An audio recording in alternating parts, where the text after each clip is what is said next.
അത്രയൊന്നും അച്ചീവ് ചെയ്യാൻ പറ്റാത്തത് കൊണ്ടായിരിക്കും ശാന്തത എന്ന വാക്കിനെ, ശാന്തമായി കാര്യങ്ങൾ നേരിടുന്ന ആൾക്കാരെ, ശാന്തതയോടെ പ്രശ്നങ്ങൾ അപഗ്രഥിക്കുന്ന രീതിയെ, അതിനോടൊക്കെ എനിക്ക് ഭയങ്കര ബഹുമാനമാണ്, ആരാധനയാണ്. അപ്പോൾ ഞാൻ ഇന്നലെ രാത്രിയിലാണ് സത്യത്തിൽ വാർത്തയൊക്കെ കാണാനിരുന്നത്. കുറേ തിരക്കുള്ള ദിവസമായിപ്പോയി. അപ്പോഴാണ് ആ ദൃശ്യം വീണ്ടും വീണ്ടും കണ്ടത്. ഏത് ദൃശ്യമാണെന്നറിയോ? വീണ്ടും ഞാൻ പറയുന്നു, രാഷ്ട്രീയവും മതവും വ്യക്തികാര്യവും ഒന്നുമല്ല, ഞാൻ ആ ഒരൊറ്റ ഇതാണ് പറയുന്നത്. അതായത് മുസ്ലിം ലീഗ് പ്രതിക്കൂട്ടിൽ നിൽക്കുന്ന ഒരു കൊലപാതകം. അതിൽ കൊല്ലപ്പെട്ട ആളുടെ വീട് സന്ദർശിക്കാനായി പാണക്കാട് മുനവർ അലി തങ്ങൾ ചെല്ലുന്ന ദൃശ്യം നിങ്ങളെല്ലാവരും കണ്ടു കാണും. അദ്ദേഹത്തിൻ്റെ കാർ തടഞ്ഞു നിർത്തുന്ന ദൃശ്യം, അതിനെക്കുറിച്ച് വാക്കുതർക്കം ഉണ്ടാകുന്ന ദൃശ്യം, അതിൽ നിന്ന് ശാന്തത തീരെ കൈവിടാതെ പാണക്കാട് മുനവർ അലി തങ്ങൾ വെളിയിലിറങ്ങി മുന്നോട്ട് ഏകനായി നടക്കുന്ന ദൃശ്യം.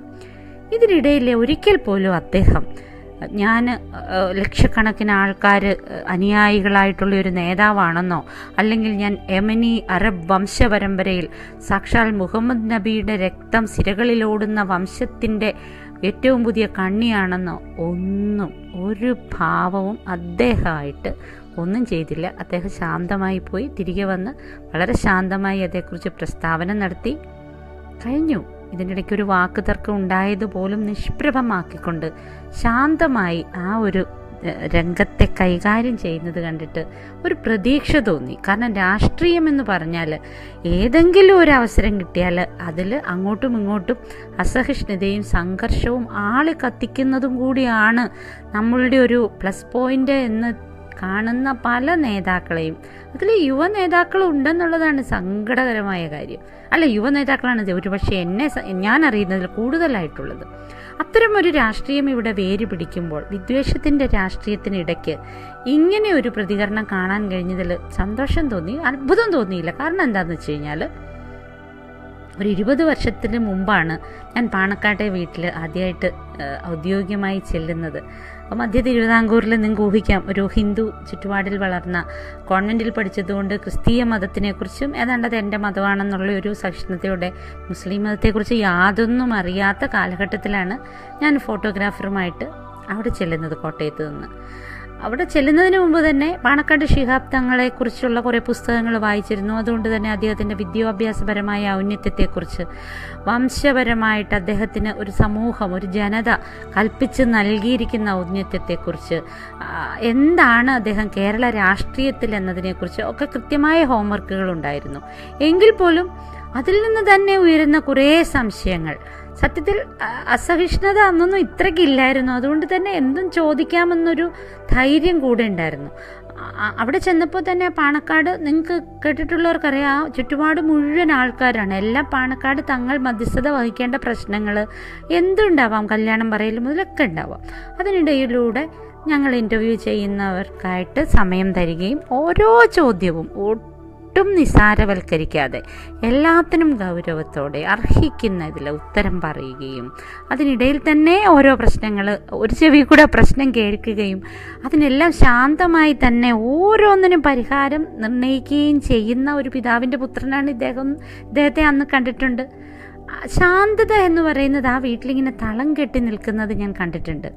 അതുപോലെ തന്നെ നമുക്കറിയാം, ബാബറി മസ്ജിദ് സംഭവം ഉണ്ടായപ്പോൾ പാണക്കാട് ശിഹാബ് തങ്ങൾ എടുത്ത ആ നിലപാട് എങ്ങനെയാണ് കേരളത്തെ അന്നത്തെ ആ പ്രശ്നത്തിന് കത്താതെ സൂക്ഷിച്ചത് എന്ന് നമ്മൾ കണ്ടിട്ടുള്ളതാണ്. അദ്ദേഹത്തെ എനിക്ക് തോന്നിയ പലതവണ അതിനുശേഷം ഇൻ്റർവ്യൂ ചെയ്തിട്ടുണ്ട്. അപ്പോഴൊക്കെയും ഓരോരോ വളരെ കൊനിഷ്ഠായിട്ടുള്ള പ്രശ്നങ്ങൾ വരുമ്പോഴും അതിന് ശാന്തമായി കൃത്യമായി ഖുറാനിൽ നിന്ന് അതിന് ഉദ്ധരണികളെടുത്ത്, അല്ലെ അഗാധമായ ചരിത്ര പാണ്ഡിത്യമായിരുന്നു അത്, ചരിത്രത്തിൽ നിന്ന് അതിന് ഉദാഹരണം എടുത്ത് വളരെ ശാന്തമായി എല്ലാത്തിനും മറുപടി തരുന്ന ഒരു നേതാവ് കൂടിയായിരുന്നു അദ്ദേഹം. അതുകൊണ്ട് തന്നെ മുസ്ലിം ലീഗിലൊക്കെ എന്ത് പ്രശ്നം ഉണ്ടായാലും എന്തുകൊണ്ടാണ് പാണക്കാട് ശിഹാബ് തങ്ങളുടെ അടുത്തേക്ക് എല്ലാവരും ഓടുന്നതെന്ന് പറഞ്ഞാൽ, മുൻപ് ഞാൻ സൂചിപ്പിച്ച ഈ നബി പരമ്പരയുടെ വംശ മഹിമയോടൊപ്പം തന്നെ ഈ ഒരു തീരുമാനമെടുക്കാനുള്ള കഴിവിനും ഒരു സാധ്യതയുണ്ട് എന്ന് നന്നായി മനസ്സിലാക്കാനായിട്ട് അദ്ദേഹത്തെ അറിയുന്ന എല്ലാവർക്കും കഴിയുമായിരുന്നു. ആ ഒരു മിന്നലാട്ടമാണ് ഈ ഒരു ദൃശ്യത്തിലൂടെ പെട്ടെന്ന് ഓർമ്മ വന്നത്. നമുക്കിപ്പോൾ അറിയാം, ഒരു 10 ഇത്ര റിപ്പോർട്ട് ചെയ്തിട്ട്, അതായത് മനസ്സാവാച അറിയാത്ത ഒരാളൊരു കാര്യം പറഞ്ഞു, അതിൽ നിന്നൊരു വാക്കെടുക്കുന്നു. ആ വാക്ക് ഇന്നത്തെ എൻ്റെ റേറ്റിങ്ങിന് ഏറ്റവും കൂടുതലാക്കാൻ മാധ്യമങ്ങൾ പോലും കിടന്ന് പരിശ്രമിക്കുന്നു. അത് ഏറ്റുപിടിക്കാനായിട്ടും നാളെ 4 വോട്ടെങ്കിൽ ആ വോട്ട് കിട്ടട്ടെ, രാജ്യത്ത് എന്ത് സംഭവിച്ചാൽ എന്ത് കുഴപ്പമില്ല എന്ന് പറഞ്ഞ് ബഹളം ഉണ്ടാക്കാനായിട്ട് മറ്റു ചിലർ നിൽക്കുന്നു. അപ്പം നിങ്ങൾക്കറിയാം, ഇത്തരം ഒരു സ്ഥലത്ത് പാണക്കാട് തങ്ങളെ ഇതാ അപമാനിച്ചു എന്നൊക്കെ പറഞ്ഞൊരു ബഹളം ഉണ്ടാക്കാൻ ഒരു സാധ്യത ഇട്ടുകൊടുത്താൽ അത് എന്തൊരു വിവാദമായിട്ട് കത്തിപ്പടരുമെന്ന്. ഇത്തരം ഒരു വിവാദത്തിനും നിൽക്കാതെ ശാന്തമായി ആ പ്രശ്നം ഒരാൾ കൈകാര്യം ചെയ്യുന്നത് കണ്ടപ്പോൾ ഇത്തരം സാധ്യതകൾ എല്ലാവരും ചിന്തിക്കണ്ടേ? നമ്മൾ ഇനിയിപ്പോൾ രാഷ്ട്രീയവും മതവും ആൾക്കാരെയൊക്കെ വിടും, നമ്മളുടെ ജീവിതത്തിലും ഇങ്ങനെ ചിന്തിച്ചൂടെ?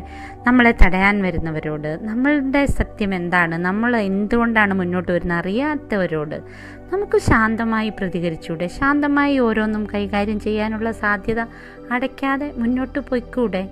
ശാന്തമായി കൈകാര്യം ചെയ്താൽ ഏതു പ്രശ്നമാണ് പരിഹരിക്കപ്പെടാത്തത്? ശുഭരാത്രി.